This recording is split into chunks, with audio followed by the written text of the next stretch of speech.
Hai teman-teman, di sini saya sebagai moderator dari kelompok 3 akan menjelaskan secara singkat tentang materi yang akan kita jelaskan hari ini, yaitu ejaan. Bahasa memiliki peran penting dalam kehidupan manusia, karena itu ia menjadi alat komunikasi yang utama. Sebagai alat komunikasi, bahasa meliputi kata, kumpulan kata, klausa, dan kalimat yang diungkapkan secara lisan maupun tulisan. Dilihat dari linguistiknya, bahasa Indonesia merupakan salah satu dari berbagai ragam bahasa Melayu. Dasar yang dipakai ialah bahasa Melayu Riau. Sejak abad ke-19, dalam perkembangannya, banyak sekali perubahan akibat penggunaan bahasa Indonesia, jika nama bahasa Melayu tetap dipakai. Proses ini menyebabkan berbedanya bahasa Indonesia saat ini dari berbagai bahasa Melayu yang digunakan Riau ataupun sepenanjung Malaysia. Sampai sekarang, bahasa Indonesia adalah bahasa yang hidup, yang terus menghasilkan kata-kata baru, baik dari penciptaan ataupun penyerapan dari bahasa daerah dan bahasa asing. Dalam bahasa Indonesia, penulisan kata-kata yang baik dan benar sangat dibutuhkan agar kalimat dapat disampaikan dengan baik. Untuk itulah dibutuhkan suatu aturan penulisan yang disebut ejaan. Untuk pembahasan dari materi yang akan kita jelaskan hari ini, akan dijelaskan oleh teman-teman saya. Perkenalkan, nama saya Loh Ayu Antari Putri. Di sini saya akan membawakan materi tentang sejarah perkembangan ejaan di Indonesia. Sejarah perkembangan ejaan di Indonesia. Sebelum menjadi bahasa Indonesia sesuai EYD, bahasa Indonesia berasal dari bahasa Melayu. Para pedagang yang menyebarkan bahasa Melayu tersebut sebagai lingua franca atau bahasa penghubung. Pada tanggal 15 April 1947, ejaan Van Ophuijsen ini disempurnakan menjadi ejaan Republik atau lebih dikenal dengan ejaan Suwandi. Sebelum dibakukan menjadi EYD, ejaan bahasa Melayu atau Indonesia mengalami beberapa kali perubahan konsep EYD. Ejaan Van Ophuijsen.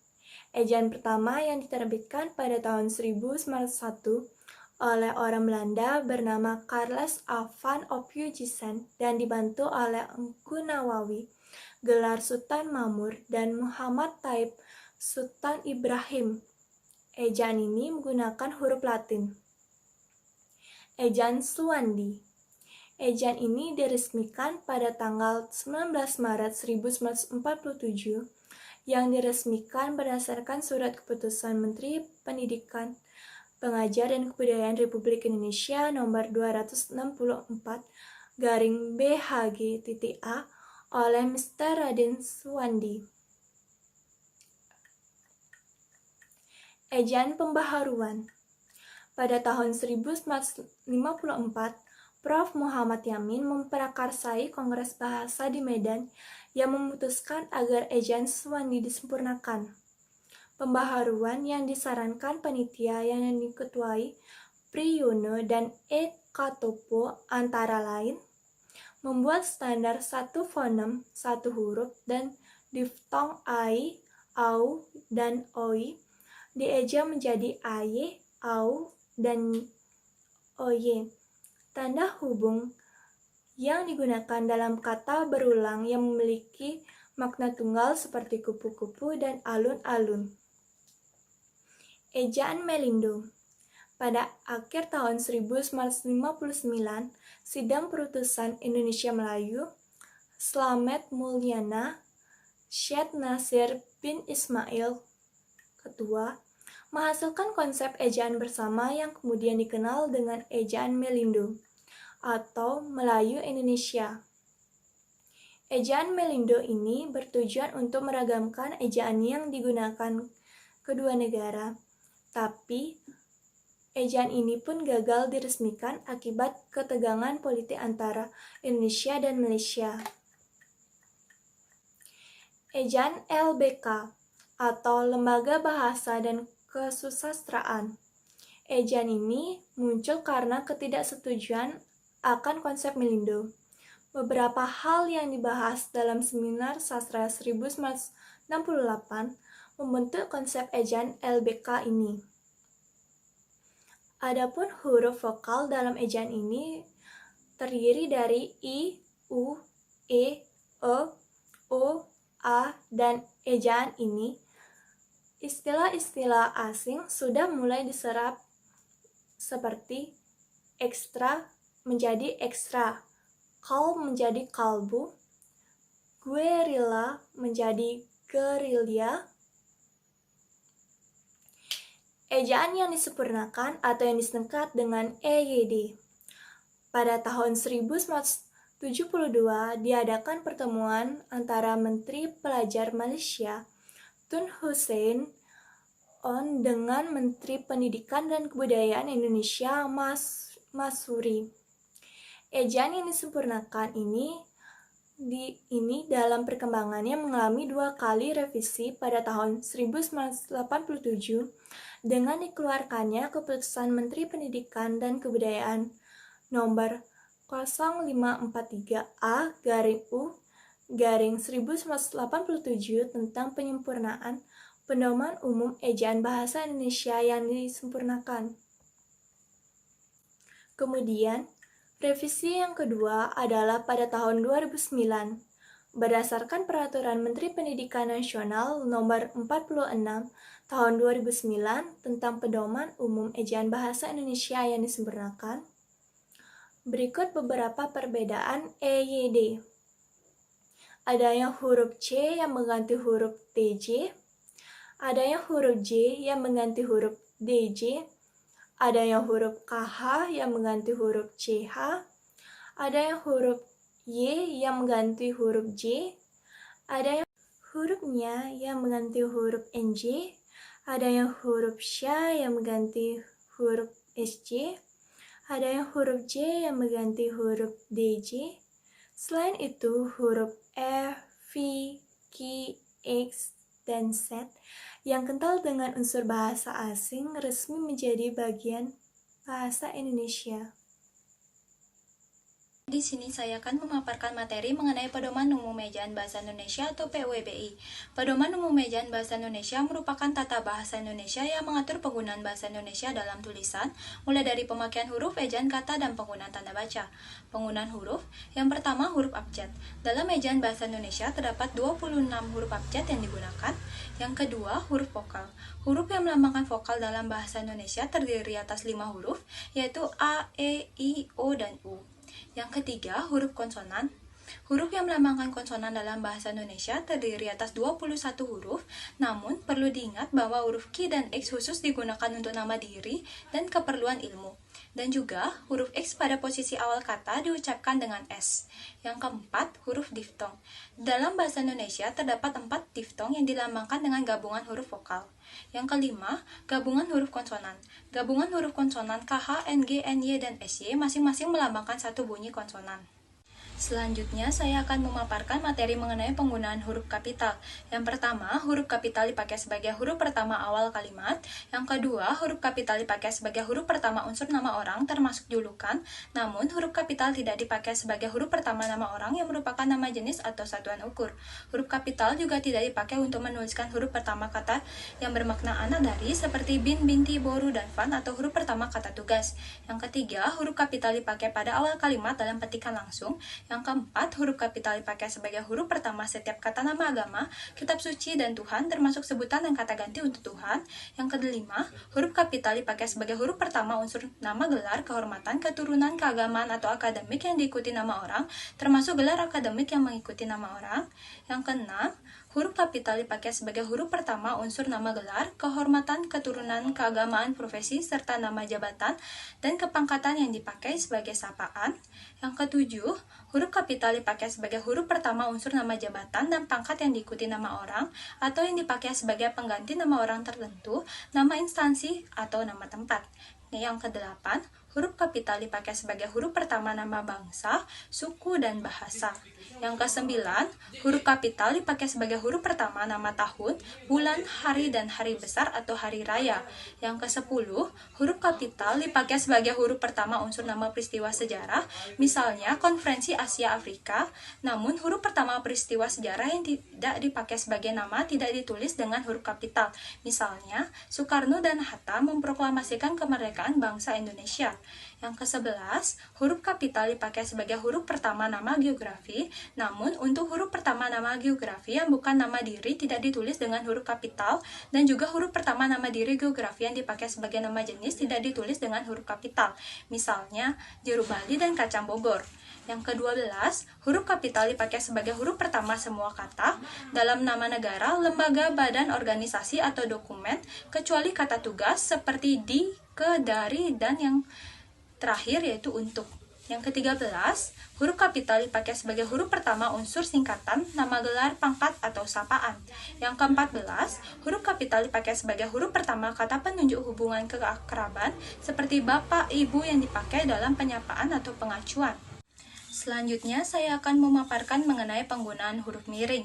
Yang pertama, huruf miring dipakai untuk menuliskan judul buku, nama majalah, atau nama surat kabar yang dikutip dalam tulisan, termasuk dalam daftar pustaka.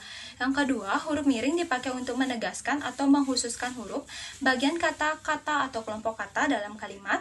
Yang ketiga, huruf miring dalam cetakan dipakai untuk menuliskan nama ilmiah, daerah, dan ungkapan asing kecuali yang telah disesuaikan ejaannya. Selanjutnya, penggunaan huruf tebal. Huruf tebal dipakai untuk menegaskan bagian tulisan yang sudah ditulis miring, dan huruf tebal dapat dipakai untuk menegaskan bagian-bagian karangan seperti judul buku, bab, atau subbab. Selanjutnya, ada penulisan kata. Yang pertama, ada kata dasar. Kata dasar ditulis sebagai satu kesatuan. Misalnya, ayah pergi ke sekolah, adik tidur di kamar depan, ibu memasak di dapur, atau yang lainnya. Yang kedua, ada kata berimbuhan. Yang pertama ada imbuhan atau awalan, sisipan, akhiran, serta gabungan awal dan akhiran yang ditulis serangkai dengan bentuk dasarnya, misalnya berjalan. Dengan catatan, imbuhan yang diserap dari unsur asing seperti isme, man, wan, atau wi ditulis serangkai dengan bentuk dasarnya, misalnya sukisme, seniman, ataupun rasisme. Yang kedua ada bentuk terikat ditulis serangkai dengan kata yang mengikuti, misalnya antar kota, biokimia, ekstrakurikuler, dan lain-lain. Dengan catatan, bentuk terikat yang diawali oleh kata yang berhuruf awalan kapital atau singkatan yang berupa huruf kapital dirangkaikan dengan tanda hubung, misalnya non, strip Asia, anti, strip Pancasila. B. Bentuk maha yang diikuti kata turunan yang mengacu pada nama atau sifat Tuhan ditulis terpisah dengan huruf awalan kapital, misalnya yang maha penyayang, yang maha pengasih. C. Bentuk maha yang diikuti kata dasar yang mengacu kepada nama sifat Tuhan kecuali kata esa ditulis serangkai, misalnya yang maha esa, yang maha adil, yang maha karya. Yang ketiga ada bentuk ulang. Bentuk ulang ditulis dengan menggunakan tanda hubung di antara unsur-unsurnya, misalnya anak-anak, cumi-cumi, kupu-kupu, dan yang lainnya. Di mana dalam bentuk ulang gabungan kata ditulis dengan mengulang unsur pertama, misalnya surat kabar menjadi surat-surat kabar, rak buku menjadi rak buku, dan yang lainnya. Yang keempat ada gabungan kata. Yang pertama, unsur gabungan kata yang lazim disebut kata majemuk, termasuk istilah khusus ditulis terpisah, misalnya duta besar ataupun papan tulis. Gabungan kata yang dapat menimbulkan salah pengertian ditulis dengan menumbuhkan tanda hubung di antara unsur-unsurnya, misalnya anak, istri, pejabat. Yang kedua, gabungan kata yang penulisannya terpisah tetap ditulis terpisah jika mendapat awalan atau akhiran, misalnya bertepuk tangan, sebar luaskan, atau yang lainnya. Yang ketiga, gabungan kata yang mendapat awalan dan akhiran sekaligus ditulis serangkai, misalnya menggaris bawahi, dilipat gandakan. Yang keempat ada gabungan kata yang sudah padu ditulis serangkai, misalnya radioaktif, ada kalanya, atau yang lainnya. Yang keempat, ada pemenggalan kata. Dalam pemenggalan kata, pada kata dasar dilakukan sebagai berikut. A. Jika di tengah kata terdapat huruf vokal yang berurutan, pemenggalannya dilakukan di antara kedua huruf vokal itu. Misalnya, buah atau saat. B. Huruf diftong A, I, U, E, O tidak dipenggal. Misalnya, pandai dan aula. C. Jika di tengah-tengah kata dasar terdapat huruf konsonan di antara dua huruf vokal, pemenggalannya dilakukan sebagai huruf konsonan itu. Misalnya, bapak dan lawan. D. Jika di tengah kata dasar terdapat dua huruf konsonan yang berurutan, pemenggalannya dilakukan di antara kedua huruf konsonan itu. Misalnya, April dan caplok. E. Jika di tengah kata dasar terdapat tiga huruf konsonan atau lebih yang masing-masing melambangkan satu bunyi, pemenggalannya dilakukan di antara huruf konsonan yang pertama dan huruf konsonan yang kedua. Misalnya, ultra dan infra. 5. Kata depan.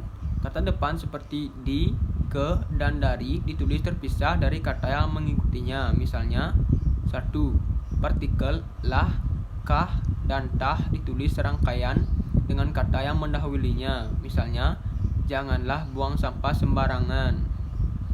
Yang kedua, partikel pun ditulis terpisah dari kata yang mendahulunya. Misalnya, jika ibu mencuci di dapur, ayah pun mencuci di tempat itu. Yang ketiga, partikel per yang berarti demi, tiap, mulai ditulis terpisah dari kata yang mengikutinya. Misalnya, para siswa dipanggil satu persatu. Yang kelima, singkatan dan akronim. Yang pertama, singkatan nama orang, gelar, sapaan, jabatan atau pangkat dengan tanda titik pada setiap unsurnya singkatan itu. Misalnya, M.T. Haryono SPD SDR. Yang kedua, singkatan yang terdiri atas huruf-huruf setiap kata nama lembaga pemerintahan dan ketenaga kerjaan lembaga pendidikan, badan atau organisasi, serta nama dokumen resmi ditulis dengan huruf kapital tanpa tanda titik. Misalnya, UI, MPR, NKRI, dan yang lain-lain. Singkatan yang terdiri atas huruf ditulis dengan huruf kapital tanpa tanda titik. Misalnya, KTP yang berarti kartu tanda penduduk, atau NIK, nomor induk kependudukan. Yang ketiga, singkatan yang terdiri atas 3 huruf atau lebih diikuti dengan tanda titik. Misalnya, DLL yang berarti dan lain-lain, YTH yang berarti yang terhormat, DSB yang artinya dan sebagainya. 4. Singkatan yang terdiri atas 2 huruf yang lazim dipakai dalam surat menyurat masing-masing diikuti oleh tanda titik. Misalnya, A.N. atas nama. Yang kelima, lambang kimia, singkatan satuan ukuran, takaran, timbangan, dan mata uang tidak diikuti tanda titik. Misalnya, KFA, kilovolt, ampere, kilogram, perum, dan yang lainnya. Yang keenam, akronim nama diri yang terdiri atas huruf awal setiap kata ditulis dengan huruf kapital tanpa tanda titik. Misalnya, LIPI yang artinya Lembaga Ilmu Pengetahuan Indonesia. Yang ketujuh, akronim nama diri yang berupa gabungan suku kata atau gabungan huruf dan suku kata dari deret kata ditulis dengan huruf awal kapital. Misalnya, Badan Urusan Logistik. Yang kedelapan, akronim bukan nama diri yang berupa gabungan huruf awal dan suku kata atau gabungan suku kata ditulis dengan huruf kecil. Misalnya, Sosbud yang artinya sosial budaya. Yang keenam, ada angka dan bilangan. Yang pertama, angka Arab atau angka Romawi lazim dipakai sebagai lambang bilangan atau nomor. Yang kedua, bilangan dalam teks yang dapat dinyatakan dengan 1 atau 2 kata ditulis dengan huruf, kecuali jika dipakai secara beruntun seperti dalam rincian. Misalnya, mereka bermain 3 babak. Yang ketiga, bilangan pada awal kalimat ditulis huruf. Misalnya, 1000 orang mengantri makanan gratis. Yang keempat, apabila pada awal kalimat tidak dapat dinyatakan dengan satu atau dua kata, susunan kalimatnya diubah. Misalnya, di perpustakaan itu terdapat 320 buku sastra. Yang kelima, angka menunjukkan bilangan besar dapat ditulis sebagian dengan huruf supaya lebih mudah membacanya. Misalnya, Pak Santoso memiliki hutang 720 miliar rupiah kepada bank.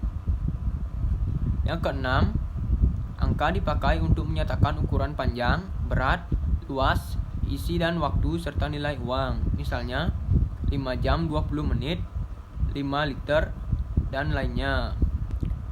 Yang ketujuh, angka dipakai menomori alamat, jalan, rumah atau apartemen. Misalnya Jalan Ken Umang 4 Romawi nomor 3. Yang kedelapan, angka dipakai untuk menomori bagian karangan atau ayat kitab suci. Misalnya surah Yasin 9. Yang kesembilan, penulisan bilangan dengan huruf dilakukan sebagai berikut. A. Bilangan utuh 19 dan B. Bilangan pecahan 4%. Yang ke-10, penulisan bilangan tingkat. Misalnya Perang Dunia II abad ke-20. Yang ke-11, penulisan angka yang mendapat akhiran an. Misalnya tahun 1980-an. Yang ke-12, penulisan bilangan dengan angka dan huruf sekaligus dilakukan dalam peraturan perundang-undangan, akta, dan kwitansi. Misalnya, telah diterima uang sebanyak Rp2.780.000. Yang ke-13, bilangan yang dilakukan sebagai unsur nama geografi ditulis dengan huruf. Misalnya, Kelapa 2, Raja 4. Yang ke-14, kata ganti ku, kau, mu, dan nya. Kata ganti ku dan kau ditulis serangkaian dengan kata yang mengikutinya, sedangkan ku dan mu ditulis serangkai dengan kata yang mendahulunya. Misalnya, barangnya telah kujual. Silahkan kau baca buku bahasa Indonesia ini. Rumahnya terletak di Uluwatu. Yang ke-15, kata sandang, si, dan sang. Kata si dan sang ditulis terpisah dari kata yang mengikutinya. Misalnya, surat itu dikembalikan kepada si pengirim. Dengan catatan, huruf awal sang ditulis dengan huruf kapital jika sang merupakan unsur nama Tuhan. Misalnya, kita harus berserah diri kepada Sang Yang Widi Wasa. Selanjutnya, ada tanda baca. Yang pertama, tanda titik. Secara umum, tanda baca titik digunakan untuk A. Digunakan pada akhir kalimat, B. Menandai singkatan nama, C. Menandai singkatan gelar, D. Akhir singkatan kata atau ungkapan yang umum. Tanda titik tidak dipakai apabila A. Akhir judul yang merupakan kepala karangan atau kepala ilustrasi, tabel, dan sebagainya. B. Belakang, alamat pengirim dan tanggal surat atau nama dan alamat surat. Misalnya, Jalan Ken Umang nomor 28 tanpa titik, dan pasar tanpa titik 28 Januari 2020 tanpa titik. Yang kedua, tanda koma.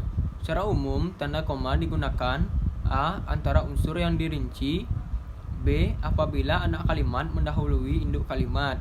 Contohnya, ketika hari hujan, kami baru pulang kuliah. C. Tidak dipakai untuk memisahkan anak kalimat dari induk kalimat jika anak kalimat itu mengiringi induk kalimatnya. Contohnya, saya tidak akan pergi kalau masih hujan. D. Di belakang kata-kata seru. Contohnya, jadi, hal itu perlu dibicarakan lagi. E. Di antara nama gelar akademis yang mengikutinya. Contohnya, Superman, S.PD. Yang ketiga, tanda titik koma. Tanda titik koma dipakai untuk A. Memisahkan bagian-bagian kalimat yang sejenis dan setara. Contohnya, hari sudah malam, anak-anak masih membuat tugas. B. Pengganti kata penghubung untuk memisahkan kalimat yang setara dalam kalimat majemuk. Contohnya, ayah mencuci motor di halaman, titik koma, ibu mencuci piring di dapur. Yang keempat, tanda titik dua. Tanda titik dua dipakai A pada akhir suatu pernyataan lengkap jika diikuti rangkaian atau pemberian. Contohnya, kita sekarang membeli alat tulis titik dua, pensil, spidol, dan krayon. B. Tanda titik dua tidak dipakai jika rangkaian atau perian itu merupakan pelengkap yang mengakhiri pernyataan.